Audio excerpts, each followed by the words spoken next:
Hello mga stories, welcome back sa ating channel. So, panibagong content naman to. At okay, ready directions tayo.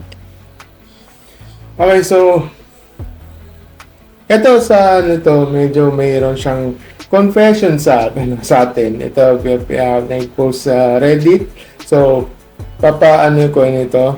So may reactions ako dito at saka may opinion ako dito. Okay, so ito may confessions ako. Nilagyan ko rugby ng sa windshield ang nang-agaw ng parking ko sa mall. Okay.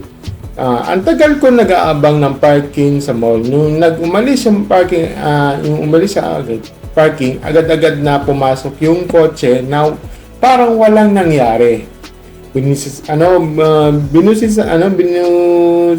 Binusinahan ko na ng 5 times. Aba, patay mali siya yung matandang driver. Matandang moments, diba? Okay, ito. Nakahanap ako ng parking spot at dumiretso ako sa 8 Hardware. Nilagyan ko rugby yung wheel seal niya pati door handle. So, dinami-dami na araw na nagagaguin ako, wag ngayon. Pretty ako ngayon. Yan. Ito, edit niya so nagsabi na ang bagal ko at naunahan ako ng matanda mag-park. Nasa likod ko yung alis ng kotse at hindi ako tumapat to give way sa aalis. Pagkalis ng kotse na nakapark at si Tatang dumiretso sa parking slot even with my hazard lights on. Revero lights to indicate na I was preparing to park and roll down window and honk multiple times so let him know na magpapark ako. Will roll down windows. I start him and did nothing acknowledge anything. Okay, so tinignan ko yung mga comments. May pumuri at merong may sinabi na nitong mga nag-iisa comments na tama yan, ganyan yan, mga tikim ganyan. However, may mga comments dito na ayan, may kasi dito na baka kasi may time na nilagyan ng tapos pag chinek ka baka ikaw yung magiging suspect. Lalo na sa kung may CCTV sa lugar nila. Okay? Lalo na sa mga parking may CCTV yan. Oo. Pwede i-review yan at baka ikaw i-point out. Ang masaklap doon, baka ikaw i-bayaran yung mga damages. Sakit nun. Oo. Ayun, sabi, ito, sabi daw kahit good luck. Kahit may CCTV, can't do anything about it. Bakit? Ito, sabi niya, malicious mischief na pwede mong harapin if ever mahuli ka. Ayun, malicious mischief. If may access, as if mag-a-access yung matanda sa oras, napakahasyon nun. At hindi agad magbibigay o magpapacheck ng seats ang mga malls. Sure ka ba, mabait yung matanda pag palagpasin lang yun? What if maraming oras ang resources sa matanda? Ayan, what if someone else share this to social media at pahanap yung matanda para bigyan ng legal advice? Kung social media, violate to sa data privacy. Oo. Pag sinare sa search mo. Unless kung ikaw lang yung ikaw lang yung parang may kopya, hindi ba siya? Okay lang yun, di ba? Pero sige, ito, what if lawyer pala yung senior? Yun. What if marami connection yung matanda? Kung sa akin mangyari, ubusan kami ng resources, hindi maganda ang may record sa batas. Tama niyo, bilis, baby. So be it, kupalis ka. So be it, kupalis.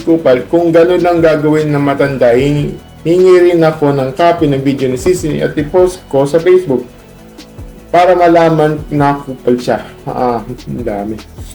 Kupal ni matanda para mas kupal si Ope.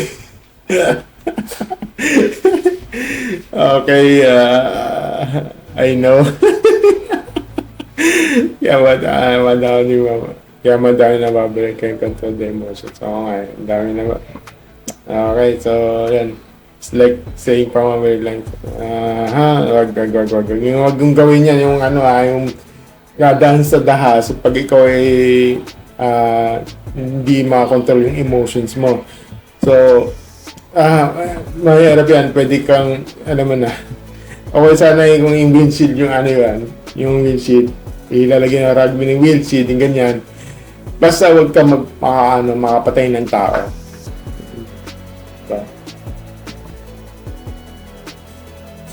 Do not do unto others when you want to. When you want to be, simple lang, huwag sila mangkupal. Isa, kung ayaw mo mapaperwisyo, huwag ka magperwisyo. Wala akong masabi, ang pretty kahit replies niya. Sabi ko nga, pretty ako ngayon. Diba talaga, okay. Kupal ka din, pinagmakalagay mo ka. Affected ka, try mo mangagaw ng parking. I'm not a bed, just say na pa. And from reading your comments, mukhang magiging habit mo na pag-vandalize ng sasakyan ng mga nakakainisan mo. Yes, like scratching the car, parking tires, yung putting rug me sa windshield looks like may anger issues ka. Maybe it seems from deep insecurity or past trauma. If you get satisfaction destroying someone else's property, paid from the hard-earned money, then wala kang pinagbago sa mga batang rugby sa daan na naninira ng sasakyan sa traffic o ng babato sa expressway. Then again, you do you. Sana lang hindi makatapat ng godin ng tulad mo. At nag-reply siya. Ito, sabi niya, believe me, I try to resolve the conflicts verbally without all day to these kinds of things. Those three, what takes to care, takes the care, cake pala, sorry, na cake na after ko sabihin na kanina pa ako nag-aabang na bakit sila nauna o hindi nakuha ng busina, then bastos na sila. And feel nila na mas importante time nila sa akin. That's when I do those things. You don't know how patient I am sa kalsada, but kung tinatarantado mo ako, then tatarantaduhin ko kayo. O tarantaduhan tayo. Yun lang yun. Then sabi oh my God, ang daming yung downvotes, nakatatlong downvotes siya. Na the inagawang ng parking does that seem to be the extreme of the situation to warrant destruction of property. But then again, rugby lang din naman, pwede pa matanggal sa windshield. Ingat din kasi kahit gaano kakatarantado, makakarap ka pa rin ng tarantado pa sa'yo. Look at, ayun, yung, alam mo naman yung, halimbawa sa, Antipolo incident. If you're willing to take advice from the anonymous Reddit user, then I suggest, now pa lang, tigil mo na yan. Nagiging habit na yung pag-vandalize mo sa mga sasakyan. And that's a satisfaction na feeling of power after extracting your revenge can be addicting. Tingnan mo, nagawa mo pa siya ng pangatlong beses. Thanks for your advice and concern. If you know me, I'm a reasonable person. Tama ka naman on your points. And when push comes to shove, I can handle it. Okay, so may may pare-pareho kasing punto. Nangyari kasi ang concern kasi dito sa isa na pwedeng kung mas tatarantaduin, kung mas gago pa rin yung kakatapat mo, di ba? Alam mo yung nangyari doon sa katulad sinasabi yung Antipolo shooting incident, pwede ka maging baka makahanap ka na ng mababangga mo, di ba? Yun, kaya sabi ko, kung alam mo, kaya tinignan ko sa mga sa post mo, kung yun nga, di mo alam kung sino yung tao yung nabangga mo. Paano kung si attorney yan? O kaya, paano kung may connection sa mga iba? Yan, katulad yung sinabi dyan. Diba, connection sa iba, o pwedeng, yung pala, baka meron siyang, alam mo, may kaibigan na pwedeng na isang government officials, pwede kang, di ba? Hindi ko alam, di ba? Ang daming yan, trauma. Kasi minsan at saka, nakakalungkot naman na bakit nyo niromanticize yung pagiging revenging nyo? Di ba? Hindi ko sinasabi na mali yung yung mali yung ginawa niya. At wala akong sinabi na tama yun. Wala akong tama dito. Wala akong sinabing tama yun. At wala akong sinabi na mali dito. So, ang masasabi ko lang kasi pwede ito ikapahamak ng iba. Pwede sabihin natin yan na sige kung may point naman siya dito na kung kung tataraduhin ka, kung mas kung tirantado ka tapos mas tapos igaganti mo na mas tarantado pa rin, di mo alam baka yung other part niya medyo mas na tarantado rin din sa'yo. Pwede yun, nangyari yun doon sa shooting incident. Yun yung this is a perfect example doon. Paano kung ganun? Pwedeng pwedeng ayaw ko magsabi kasi baka ito na lang magsabi dyan. Kasi hindi ko alam kung ano mangyayari. Kasi ayaw ko magiging jump to conclusions dito. Pero sana naman lang parang kung magaganyan ka mahirap na at ayaw ko na mag-comment dito kasi baka umabot pa sa baka umabot pa sa kasuhan, di ba? Yun lang ang masasabi ko at hindi ko alam ito ito mayroon dito nakalagay dito. Ito sabi niya ito meron dito ito kay Roblox, paint thinner sana, rugby won't do anything since adhesive lang yan, but did it before sa SM North Annex parking free CCTV about 15 years ago. Okay, same case with the video na may kupal. Pagbalik ko after few hours, nilipat sa sakyan niya malapit doon sa may exit, kulubot na pintura sa buong hood. Kausap niya yung mga guard, nagtanong pa ako sa kanya kung ano nangyari habang papaalis na. Sabi ko pa baka ako may nagkasagutan ho kayo. Lulas din si Lolo. Anyway, good luck to you sa hindi ka makakuha na ng CCTV.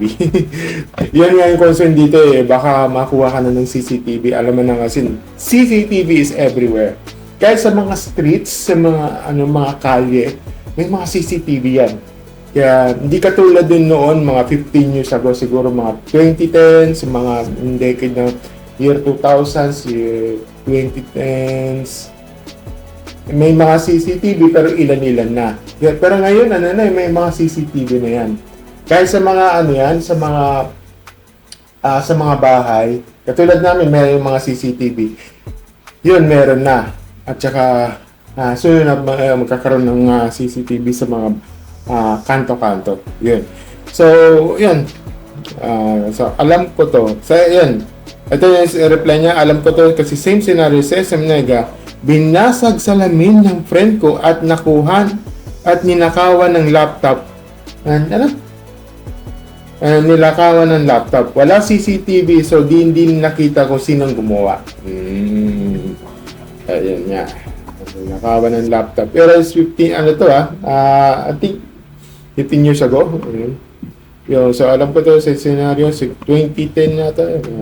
I bet is kung same type of person na pag siya ginanon galit na galit. So, agaw ng, sana nilagyan mo na ng wag mag-agaw ng parking para malaman ng dahil sa pag-aagaw niya ng parking kaya may ganon. Umaya tuloy siyang nakaisip na pagtripan ng auto niya. Okay, next time mag-beep ako ng post is ano, sa kotse. Hindi, wag ka, ano, yun nga, ano. So, ano, ewan ko, hindi ko na mag-ano dito. Medyo, ano kasi, ano kasi ito, medyo, ito yung, ano siya, parang black, mahirap na, hindi siya black and white, eh. Ewan ko ba? Ramon Nabili. Ayun lang masasabi ko, pero ano, sana, ano, well, hindi ko na husgahan itong, ano ito, nag-post ito. Bahala. Hindi ko alam. Ewan ko lang kung ano mangyayari dyan, kasi nagiging gaguhan na mas gago at mas gago. Pero sa akin, kung ano, pero sa akin, total, wala naman akong ano dito, wala naman akong sasakyan, in fairness, di ba? Commute lang ako, kung tutuusin, wala eh. May mga ganyan talagang tao. So, yun lang na masasabi ko. Thank you and see you next video. Bye!